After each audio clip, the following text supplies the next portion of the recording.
Liverpool 4, Tottenham 0. Liverpool make their way to their 15th EFL Cup final. You lucky, you done it again.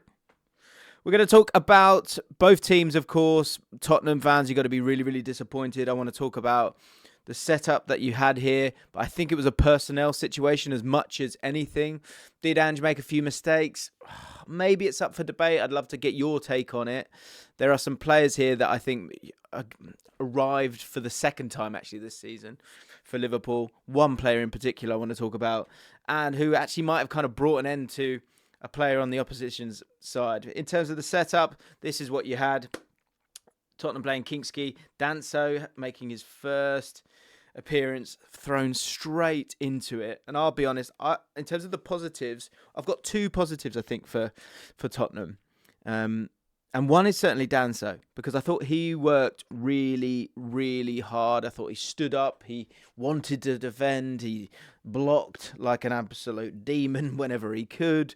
But it was a really, really disjointed Tottenham team. And that was, the total mirror opposite was Liverpool, and how well drilled they are, how much energy they have, how on the front foot they are, how brilliant they are once they have the ball. And it was a game where they ended up sucked in really, really badly throughout the game. They couldn't get out at all. The midfield three in particular, I thought, was a real problem in this game. Nunes obviously made his way up front. Curtis Jones playing this left half space. JaackMaate always ready to get in, and of course got his rewards from that. Robertson, who I thought was fantastic in this game, by the way. Van Dijk, I'd like to talk about him for a second. Gravenberch, who just sort of walked through the game a little bit, found it very, very easily. Szoboszlai doing what he does in these areas here, looking to help and support Nunes, Salah, Conor Bradley, who we're going to have to talk about. And actually, Konate, I think, went under the radar a little bit in this game. The whole game played in this half of the pitch. And Liverpool, Tottenham were trying to be careful, and I appreciate that. But the inability of these three to get on the ball and keep the ball. Think of the first goal, Basuma giving the ball away was a massive problem for that one. I think the second one, it might have been Danso actually, to be fair, who played the pass, but then the ball goes to Salah. I'm not sure it was Danso actually. Salah, who does brilliantly with a little run from Nunes, and Kingsley comes out and gets done for the penalty there. And then the third goal we've got to touch on as well. But the game, it was what lost in midfield for me. Sarr, who sort of played as the attacking midfielder here, and the problem that Tottenham had was you didn't have your sort of Maddison. And I think sometimes Ange thinks this is going to be a lot of running today. I want Sarr in there because he's got a great engine.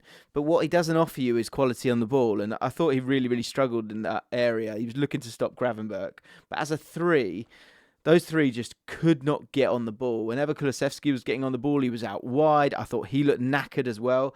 And when he did get the ball, he was kind of hesitant because he didn't feel like he had the pace. Robertson was snapping at him. Jones was on his way in. Gakpo was on his way in to smother them as well. I think Curtis Jones made 6 tackles in this game. He was really, again, sort of under the radar performances, but defensively, Liverpool snapping at the heels throughout this game, and it meant that the whole game really was played in these areas. The average positions will completely match up with that. Other big problem, of course, he came off just before half-time.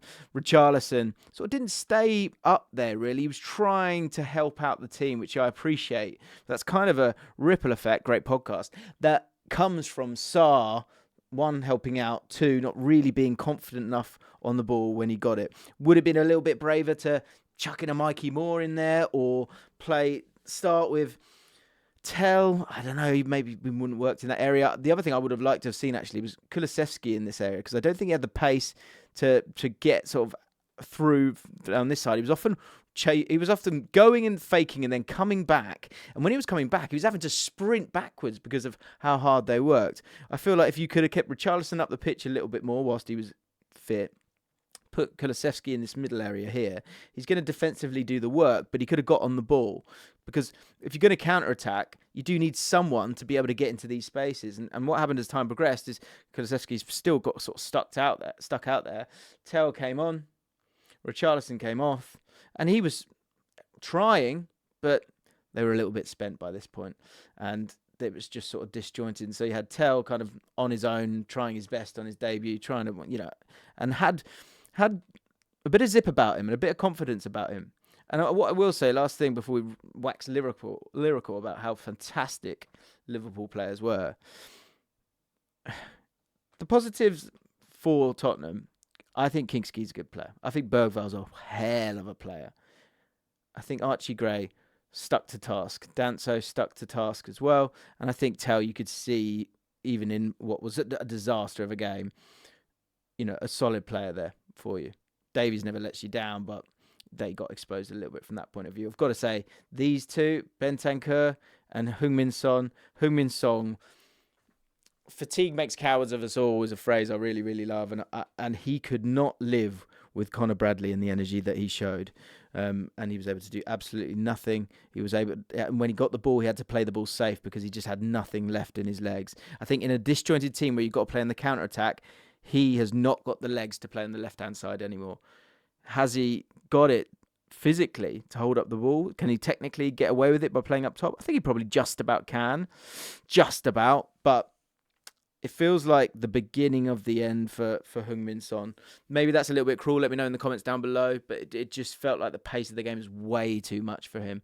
This Liverpool side is glorious. Like the way they play. Let's just run through a few of them. Actually, let me show you this, because this is really, really interesting.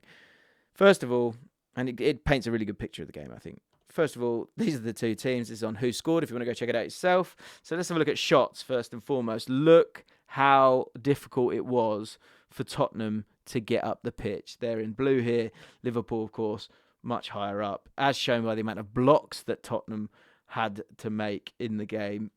The amount they did, no blocks at all. Touches. Let's go to touches, because I thought that was incredibly glaring as well. Let's look at Liverpool first. So when it comes to Liverpool, Tottenham first. Look how many touches, if you look at the left-hand penalty box, the amount of touches that Tottenham were able to have, first of all, in the opposition's half, but second of all, in that penalty box. They weren't able to get anywhere near them, really, at any point. And that was down to the disjointed nature. It's down to that midfield really struggling. I thought they missed Maddison massively. And I thought Ange could have put Kulusevski in the middle, put some pace out wide, and played a slightly different way, because that would have been a way of getting through this team. You've got to give Liverpool credit in terms of the way that they defend, the tenacity they show. It's very, very difficult to play against them. But to show the difference, remembering Tottenham there, look at that. Utter domination. And in second gear, would we say that? Let's talk Conor Bradley. This lad is unreal. Look, Trent is phenomenal. Like, he's an outrageous footballer.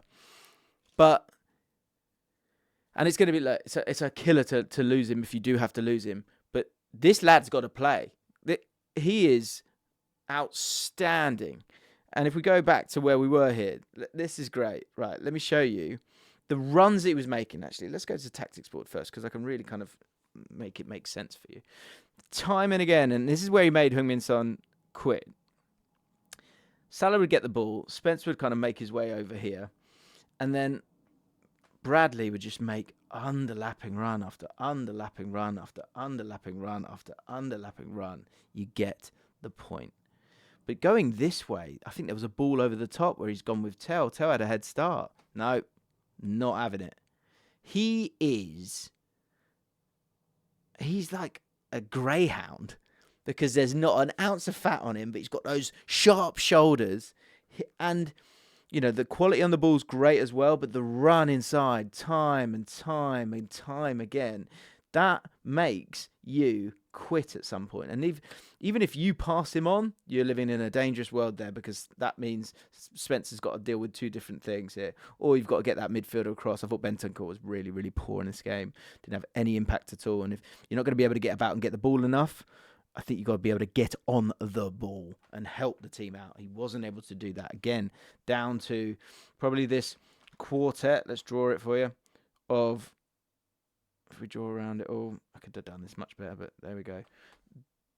They often do this so well. These five work so hard this way. as much as, getting at the opposition as well that way. And Conor Bradley sort of stepping into that area, but also being that outlet in terms of his ability to drive is absolutely outstanding. I love him. So different to Trent, of course. But have a look at this. This is such a great example of it. Where is he? Conor. Look how many touches on the right-hand side there. Should I get my... Here. Look at the amount of touches in the box. Driving. And is it the third goal, which puts it out of sight? It comes from Tottenham being absolutely knackered. I think physically, mentally, emotionally, at a game at Anfield where that's always going to play a part in this. But I think it was McAllister by this point who'd got on the ball. And if we just let Jones be McAllister for a second, or actually if it's going to annoy you all, I'll go get him. Should we go get McAllister? Let's go get McAllister. There he is. So McAllister comes on. He's able to get the ball. And what's terrible here is he is able to drive so far. But if you watch that goal back, Heung-min Son absolutely just quits. He starts to go. Bradley's on his way. Szoboszlai makes this run here. Conor Bradley makes this run here. The pass gets played. Let's get the ball. Pass gets played to Bradley. They're completely overloaded. He's able to play that one pass into him, and it's an easy finish for Szoboszlai. But that energy that he showed, it's relentless. He's so good.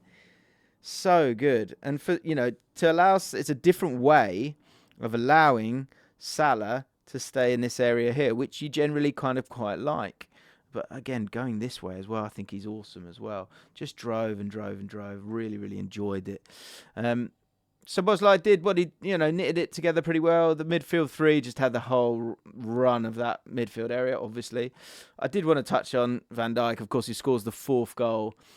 He swans through games.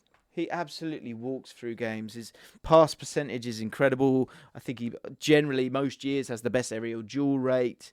I thought Robertson was fantastic. And actually, I think Conor Bradley, Konate is gently turning into Van Dijk. Can he have that same sort of angry personality to keep the standards up? Maybe he doesn't need to do that when you've got a personality alongside him like Van Dijk and Robertson. And this is what I like. The personalities of these players. Incessant. Gravenberch maybe a little bit more of a sort of glider. Nunes, an incessant player. So many of these incessant players. So the energy is really, really high, which fits the energy at Anfield a lot of times in these big games. But also the standards just don't slip. And so you just keep playing. And you've got, an outrageous footballer in Salah as well. But I thought Van Dijk was fantastic. Deserved his goal. But Konate just gently putting out fires. So comfortable on the ball. I thought he was great. Gakpo's in a lovely vein of form right now. I thought you literally can't fault any of the players. Keller, but barely touched the ball. So loads of question marks for Tottenham. Super disappointing. You're going into the cauldron at Anfield, and you've come up against the benchmark of the level that you've got to play when it comes to knowing where each other are on the pitch, but also the energy that you have to play with without the ball, and the lack of it's not even doubt. It's just tenacious desire to win. You've got it throughout that team, and you're bringing in players like Conor Bradley, who I think he's like a Robertson. You can kind of see the same thing. There's a tackle he makes in the first half on Heung-min Son, and he just munches him, and he loved it. And we've seen that before with Mbappe. He's Robertson, but younger and fitter.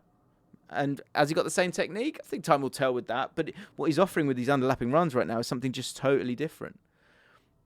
Conor Bradley, for me, the story of the game. Who was the player of the match for you? Tottenham fans, how are you feeling about this? Yeah.